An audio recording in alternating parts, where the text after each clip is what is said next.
And welcome to the Village of Bartlett Board meeting for October 4th, 2016. I call this meeting to order and ask the clerk to please call the roll. Trustee Ahrens? Here. Kammerer? Here. Carbonaro? Here. Daney? Here. Hopkins? Here. REINKE? Here. President Wallace? Here. We've requested Pastor Susan Terrell to do our invocation this evening from Emmanuel United Church of Christ. Pastor Terrell.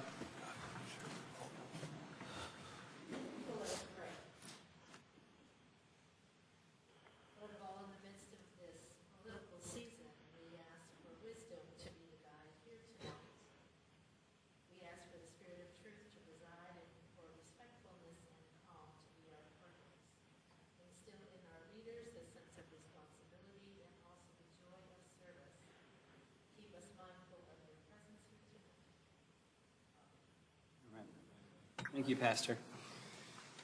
I pledge allegiance to the flag of the United States of America and to the republic for which it stands, one nation, under God, indivisible, with liberty and justice for all.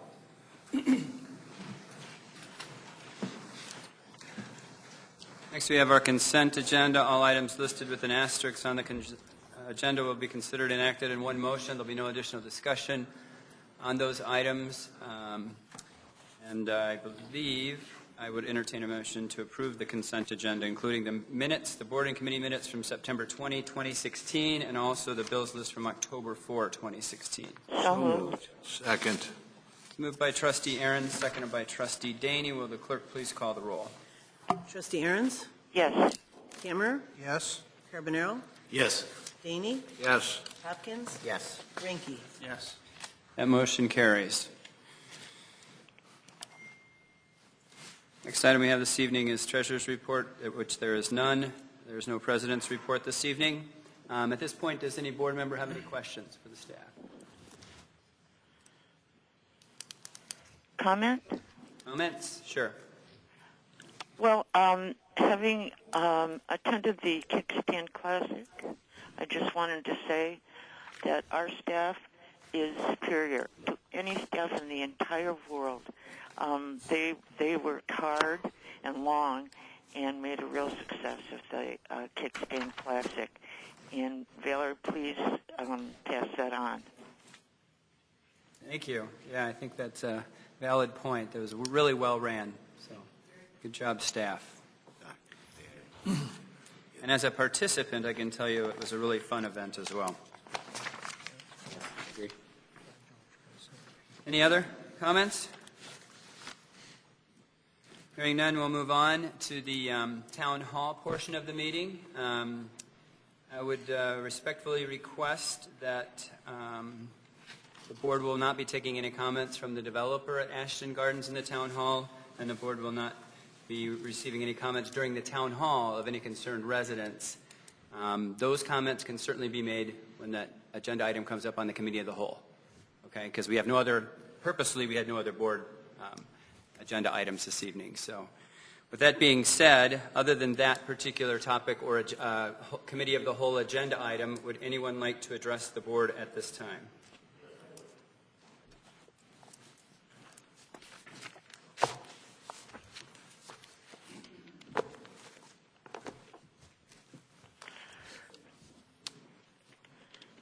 Testing. Works. My name is Tom Gumble. I'm with the Homeowners Association of Bartlett Terrace Apartments. And got a concern. It relates to page 61 of the proposed downtown area. There's a proposed road between the apartment buildings. The concern is that this 2-block section would approximately eliminate 108 parking spaces. Also, it would eliminate the 2 huge garbage corrals that are used by the residents. This affects 9 apartment buildings. The loss of 108 parking spaces would make the apartments unrentable. This is also shown on page 28 of the visual plan for the downtown area. It's got number 4 on the designated arrow. It appears this was an oversight of the agency that Bartlett purchased the plan from. But I hope that by making these comments, that this contribution may be helpful for the village board that is fine-tuning the downtown plan. So thank you very much. Thank you, Mr. Gumbel.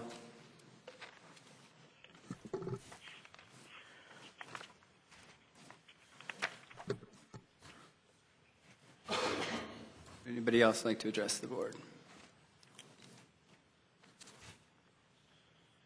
Good evening. Art Prashanik, 925 Auburn Lane. A couple issues I wanted to address the board with tonight. The other day I was having lunch at one of our fine Bartlett restaurants, The Still. Excellent food. I wish I should be going there more, and more people should be visiting it. But when I was talking to the owner, I was asking how they were doing for business and everything, and we got on some of the usual topics in that. And one of the things is not enough people know about them being there. And I asked them, why don't they put up some of those nice flag signs that they have down on 59 that all the food and restaurants have? And they told me that's against village code here in Bartlett. And I know you guys struggle for looking for ways to help the downtown area, and if that is against village code, maybe that's something you could look at relaxing, because it seems to be an effective tool on 59 for the restaurants and food places. And if that little bit of help could help places like The Still or the other restaurants, it seems like a no-brainer to me. Mm-hmm. Second item, as you know, I follow the U46 board meetings quite regularly. I support the people that we elected there to try and turn U46 around for us. And this transgender thing came up, and it's very controversial. I'm sure most of you know about it. And I have a question. First of all, did they notify the village that they were instituting this at all? Because it does have some legal and implications to it. So did they notify us? Didn't notify me directly. Okay. And Attorney Mraz and police. First time I heard about it, Art, was in the paper. Right. Is there a law against males using female restrooms or females using males? I think that's what's been in place for years that have kept people from doing it. Well, so. I can't speak, to school law. There are cases out of school district suit in Palatine. There's federal litigation pending over that issue.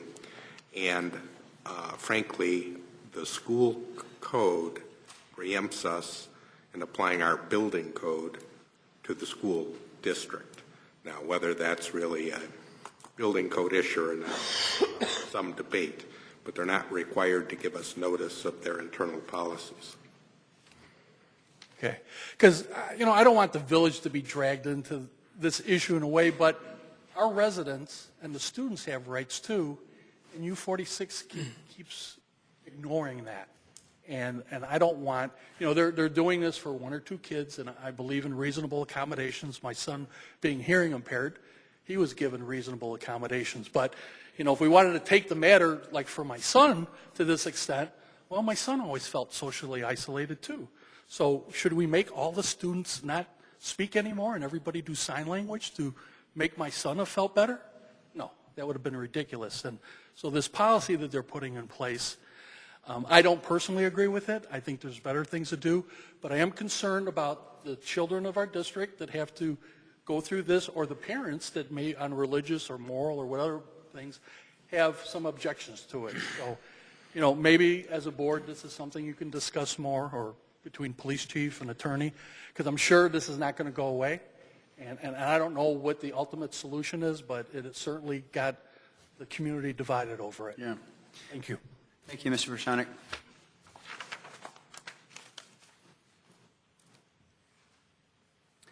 Jay Shack.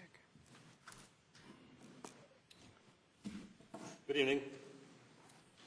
My name is Jay Shack, local resident since 1985, business owner in town since 1981, former member of the ZBA for 25 years, and for the Bartlett Chamber of Commerce for 6 years as a director.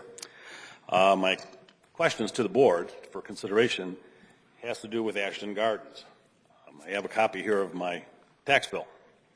As I look at my tax bill, I see Village of Bartlett, dollar amount. So I presume that money is going to a general fund for the Village of Bartlett. Can I ask who owns Bartlett Golf Course? Village of Bartlett. Village. I also see a line item here that says Bartlett Park District, another dollar item.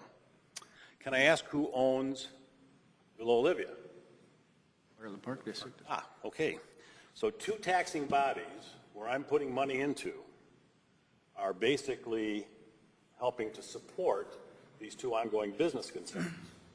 Now we're going to throw in another dance hall or a chapel, if you will, that's going to compete with an ongoing business concern that my tax dollars are supporting. If, for some reason, and it's safe to assume, I think, Ashton Gardens is not going to generate more weddings. They're just going to take some of the weddings that normally would have gone to Bartlett Hills or Villa Olivia and take them over to their facility, which means loss of income to those two facilities. With all due respect, Mr. Shack, we requested that any comments or discussion for Ashton Gardens be placed at the committee level. I'm sorry. That's okay. Yeah, if you don't mind, we'll because that way we can answer back and forth and at the committee when it comes up on the agenda. I thought this was open discussion. Nope. My apologies. Nope. Thank you. Yeah. Thanks, Jay. Anyone else have anything other than Ashton Gardens to discuss?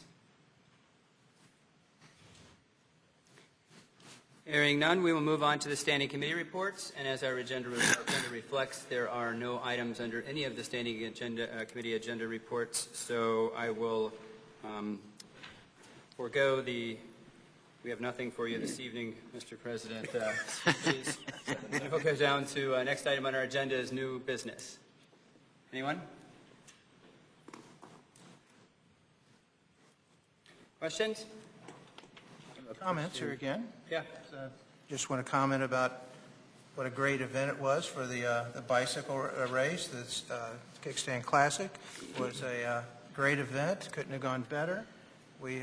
I enjoyed it. I did my 19 and a half miles. Wasn't fast, but I did it. And had a good time. I think it was pretty non-eventful as far as other events. Public Works and the police department and staff, kudos to all you guys. You did a great job. So thank you very much. Yeah, well done. I have a question. Maybe Mr. Plonczewski could answer it. Mr. Personic brought up a question about the sign ordinance. Is there a sign ordinance that prevents a business from putting a sign up?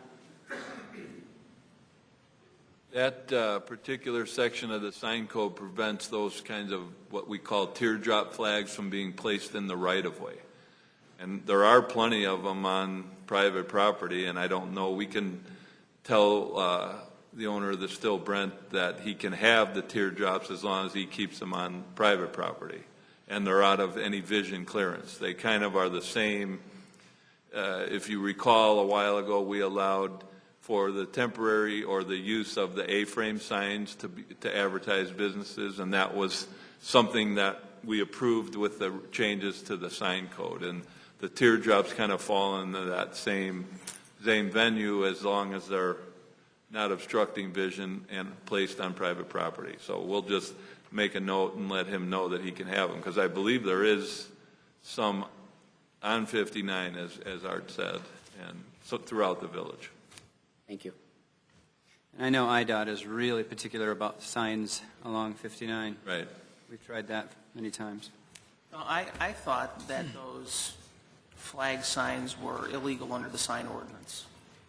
Like when I go up and down Route 59, I'm not picking on Jersey Mike's, but Jersey Mike's has a bunch of those signs. I thought that those were illegal under the ordinance.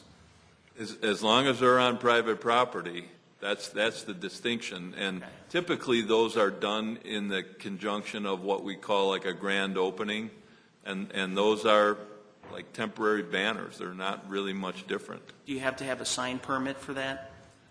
No, not for those. Okay. Yeah. So then the owner still could put these things out provided that they're on private. Yeah, usually we're pretty flexible on letting them do that type of stuff. I know there was a yoga studio that had them and a few other businesses. So. Okay. The only challenge he has is trying to find somebody that will allow him to put them on their property. That's usually the issue. So.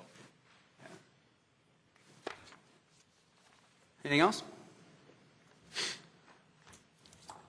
With that, we will be moving right into the committee of the whole meeting, and I will entertain a motion to adjourn.